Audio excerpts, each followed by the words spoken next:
I believe every word you said. I receive all your promises. I won't be moved by what I see. I'll keep my eyes on what you've shown me is bigger. Is bigger. I will stand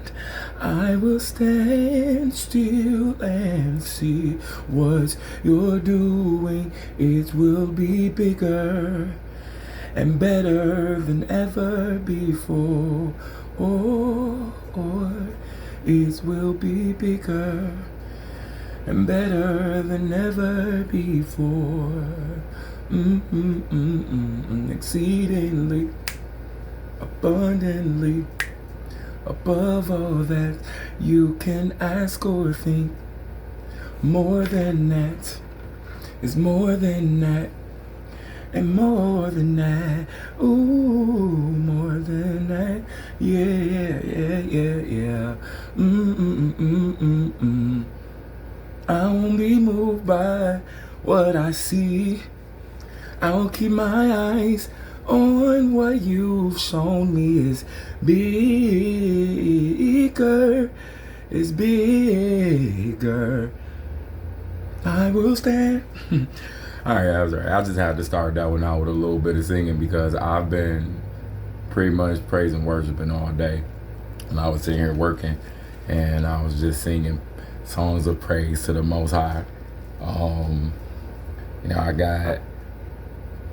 It's always something happening in life. There's always a lesson being learned.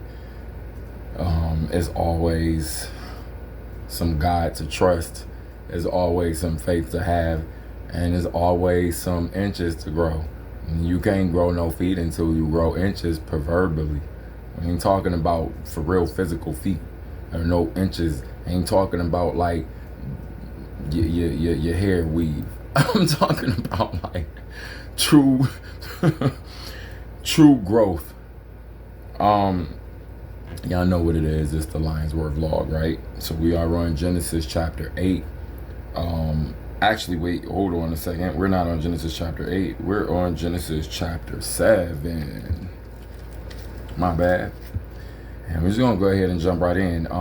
We're right here at the top of Noah, the Great Flood. We're gonna jump in. There's a few notes and maybe like some key things that I kind of wanna that I noticed myself. As you know, this vlog is all about me reading through the scriptures, all of it. Me reading through the Apocrypha, all of it. The Keeping the Gas, all of it. I have books about the Dead Sea Scrolls. We're gonna go through that. I got books about the Mesopotamian roots and how the Hebrews plug into that. We're gonna go through that. Actually, we're gonna talk about some of that today. But actually, you know what? Before I start reading in the flood, I wanna read some information real quick. So you have, as it comes from the people who are like plugging into Mesopotamian roots, which is like, well, right now we're about to talk about the Sumerians, the Babylonians, and the Hebrews, who will eventually become the Hebrews, because they don't necessarily have a name at that point, or at this point of time that we're talking about. You have 3 different places that's talking about a flood epic, like Noah's flood, okay, like the with arcs and the birds being sent out, and the number 7, and this great boat, which is an ark. Flood waters, the higher gods or the higher gods, depending on what story you're talking about, or like depending on what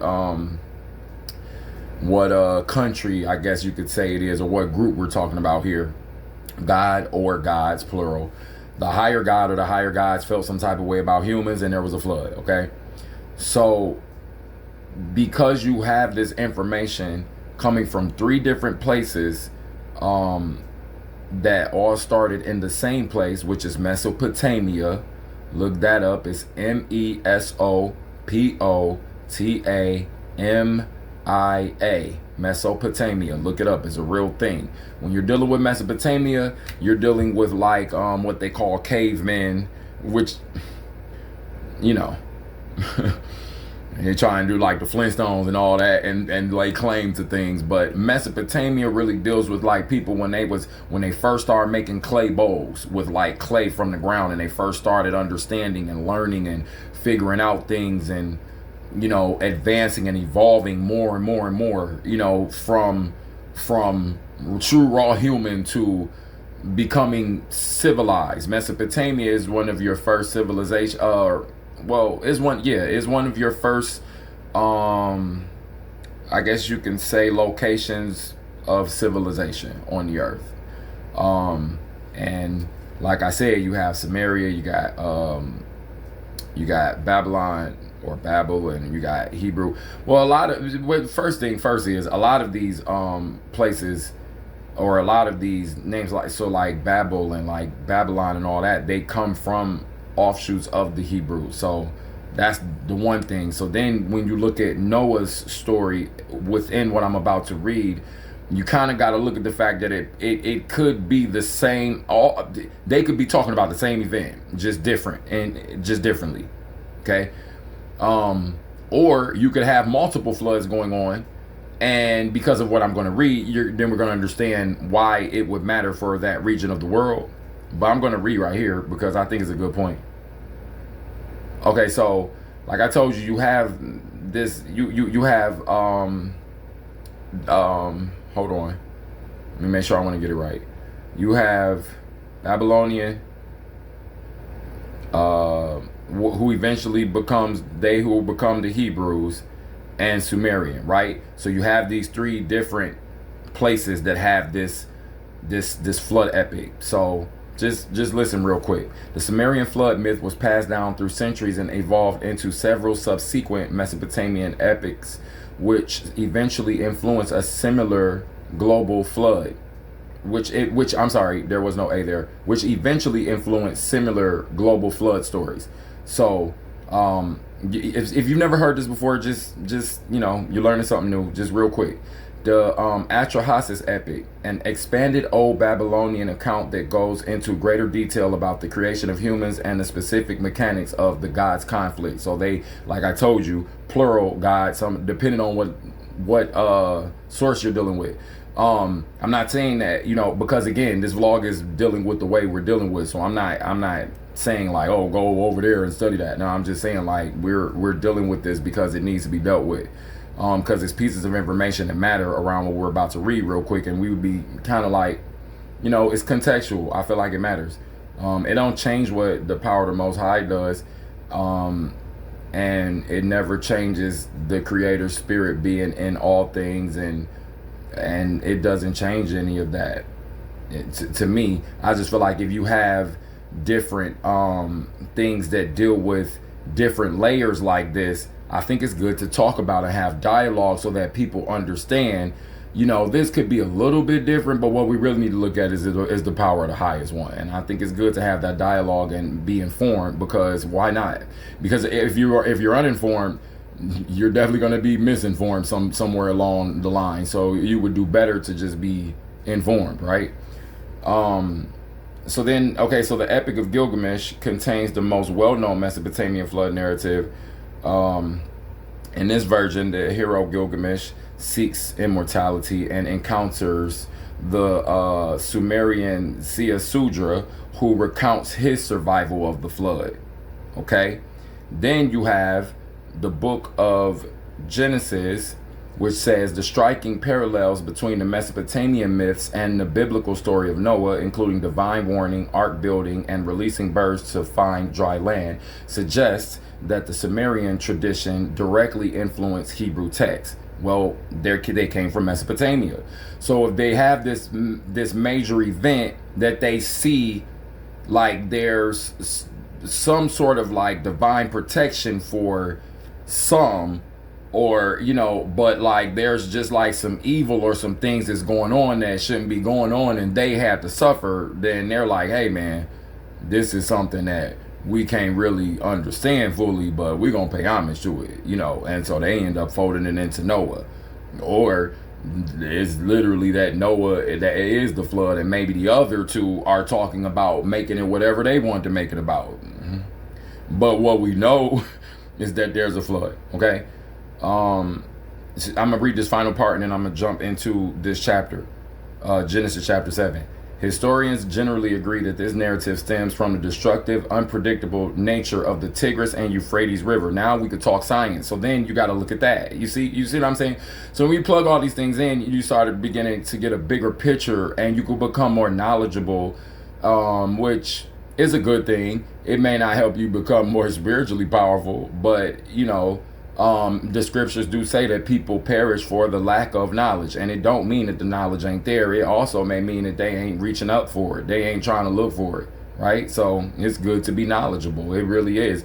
I feel like when you have sources that teach you to like blindly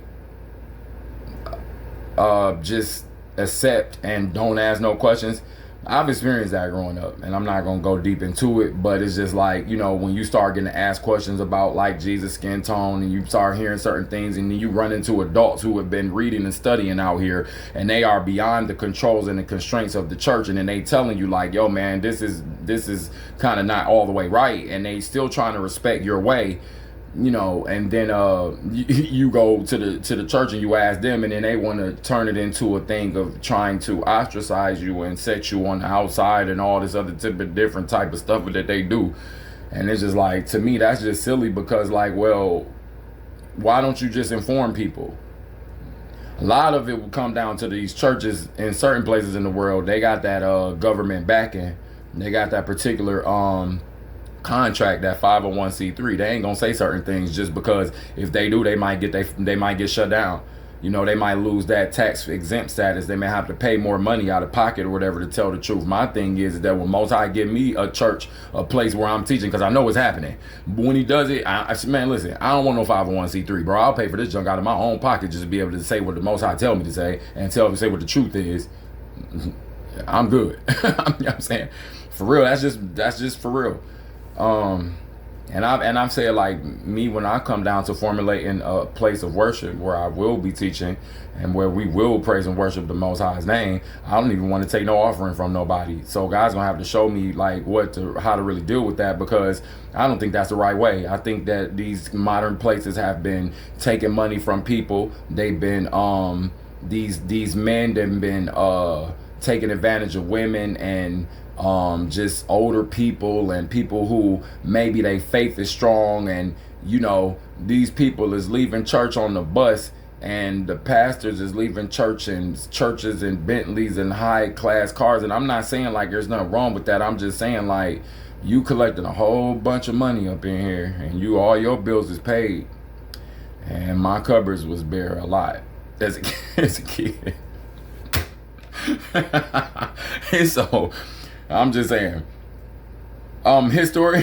historians generally agree that this narrative, so when you get into digging into stuff like this, we need to just, hey man, it is what it is. Truth is, well, I ain't gonna go there.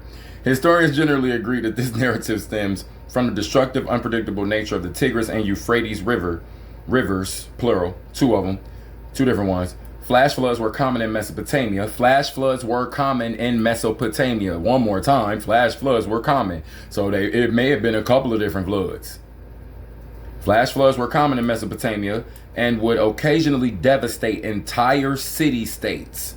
They didn't necessarily have like what we had back then. It would just be like, that was their location, their hub where they built, and that was it. And if it was a flood, that's it. Like, it wasn't necessarily like a state or intrastate or like that type of thing. That's why I said city states. Over generations. Over generations of oral retellings, these catastrophic localized floods were elevated to mythical world-ending proportions. So that's just like I feel like regardless however it goes, you have these beings that are communicating that they're feeling this higher energy, or this there's a vibration, there's something that's in there, they're feeling this thing. They're not talking English, so they're not hearing it in English. Okay? They're probably maybe not even hearing it in no type of language that's on the earth right now, as it is, for real. Because even like Paleo Hebrew is like very difficult to find people who can speak it and translate it. But even that, you got to think that's just only up to a certain time where they record it. We talking before that, so they weren't hearing it in English. I think that's like where a lot of people get it messed up at, is because they think like, oh, it has to just be like whatever, we think that it is and what we've always been used to. And nah, like it could have just been a prompt that just overwhelmed Noah so much to the point to where he just knew he had to do it. No matter what nobody else was talking about, that's just what he knew. Like, man, look, bro, it's something about to happen. It is what it is. I'm doing this because I don't know how I'm doing it, but I'm doing it. And this is what I'm supposed to be doing. And then all of a sudden, the animals is going to do what they supposed to do. And here's the other thing about the animals. Once the animals can sense storm and all those types of different things. So I believe they're naturally looking for what? Shelter. They're naturally looking for shelter in times like that. And if it's so impacting or so intense of a storm that's about to come, then the shelter that especially birds will communicate to pretty much the whole animal kingdom. If they smart, they're gonna watch them birds, and the birds is watching everything else. It's the circle of life. So at some point, if them birds keep gathering at a certain places because they see him, because birds are just naturally curious animals, and they see him building this thing and they're gathering, birds also communicate amongst, like, across species. And if you're smart, you can communicate with birds with body language. So they use body language to communicate, as well as pitch and different, all sorts of things that they use to communicate, actually. So if once them birds start gathering, all other animals are going to notice the birds, because it's an ecosystem. So birds is going to kick up certain insects and certain things of that nature. Then you're going to have other smaller mammals showing up to eat the insects, and then you're gonna have larger mammals showing up to hunt the smaller mammals, and you're gonna look up, it's gonna be a nice little ecosystem around. And then when that storm starts hitting, like, hey, flip the switch, storm coming, animals is gonna know. Guess what they gonna do? Go to the shelter. They gonna see right there, like, hey, he ain't being mean to us, and it's early, so what? They probably feel like, well, we'll just march past this human, who cares, what is he?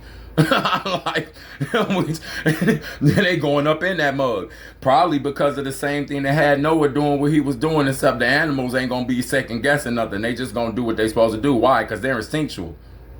All right, so I'm gonna jump into Genesis chapter 7 now. I'm gonna actually read through the whole chapter. Well, I'm gonna say this up front.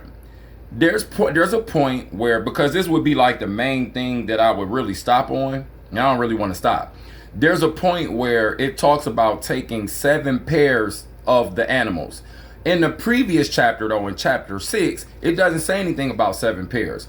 It just says, make sure that you have a pair of every animal, every kind, and all these different things, and it lists all of its categorization. But it never says anything about 7. Then in chapter 7, all of a sudden, it's 7 pairs, and you're seeing this 17. And like what I told you when I started the video, where we were talking about this number 7 that pops up in these other things, and like you have the birds being sent out and all this different stuff. So it's like that 7, what 7, remember, when you're dealing with this language, especially when you're dealing with the spiritual way of these people, the Israelites, right? The 7 is a number of completion. So when you're coming across the number 7, you have to more than likely understand that, well, you have to understand that more than likely that Not more than likely understand. You have to understand that more than likely, that number 7 is dealing with the number of completion. So what it's saying is those pairs of animals that are going to come into the flood is complete. Like, make sure it's there, that they are there. They are accounted for, beginning, middle, end, top, bottom, all the sides, everything cool, nothing missing, no bent, broke, or missing pieces, nothing. That's coming from when I had my CDLA, and one of the things that you used to have to do is do a walk around of the truck, and you used to have to we had to know every single part of that whole entire truck, and you had to know to be able to show them that everything was working right, the hoses was not cracked or super tight. Man, you had to show them that whole thing. That junk used to take forever. Anyway, no bent, broke, missing pieces.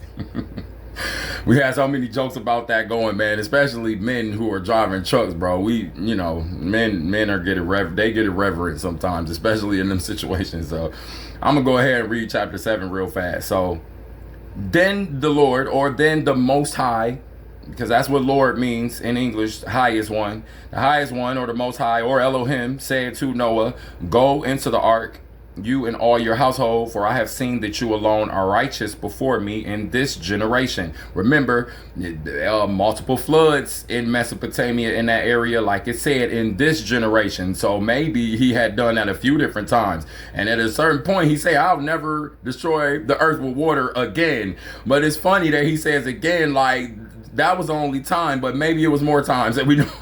we just heard it. It could have been more time. Okay, take with you 7 pairs of all clean animals, the male and its mate, and a pair of the animals that are not clean, the male and its mate, all types of animals, and 7 pairs of the birds of the air also, male and female, and keep their kind alive on the face of the earth. For in 7 days, you see that 7? That's what I was talking about. For in 7 days, because didn't it say that they created the earth in 7 days too? Yep. Okay. A complete time from now, when you done with that ark, 7 complete, then boom, the waters is gonna come, and then from there 7 is gonna be complete. Even though they was in that ark they was in that thing for some hundreds of days, but 7 complete. Anyhow, and 7 pairs of the birds. Okay, nope. For 7 days I will send rain on the earth, and for 40 days and for 40 nights. And every living thing, I will send rain on the earth for 40 days and 40 nights. And every living thing that I have made, I will blot out from the face of the ground. And Noah did all that the Most High commanded him. Noah was 600 years old when the flood waters came on the earth. Man, these ages that they are up here, I don't know. I always say that. I can't fathom the 600-year thing and he's building arks. I don't understand that. Maybe our judgment of time is very different from theirs. Who knows? I don't know. Let's keep going. And Noah with his sons and his wife and his sons' wives went into the ark to escape the waters of the flood. Of clean animals and of animals that are not clean, and of birds and of everything that creeps on the ground, 2 and the 2, male and female, went into the ark with Noah as God commanded Noah. And after 7 days, the waters of the flood came on the earth. In the 600th year of Noah's life, in the 2nd month, on the 17th day of the month. And now see, okay, again, it's just like, oh, they're just super specific. It's specific. I'm sorry. How can you be that? I just don't know how they can be that specific. That's just me personally. I don't think it changes the power of the Most High. I'm just trying to figure out how you going to be that specific. I'm just saying, like I said, what's all them 600 years, birthdays and all that? I don't know.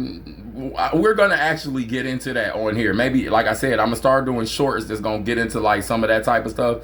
But I'm going to keep reading right here. I'm just very interested that they have all them particular dates. On that day, all the fountains of the great deep burst forth, and the windows of the heavens were open. The rain fell on the earth 40 days and 40 nights.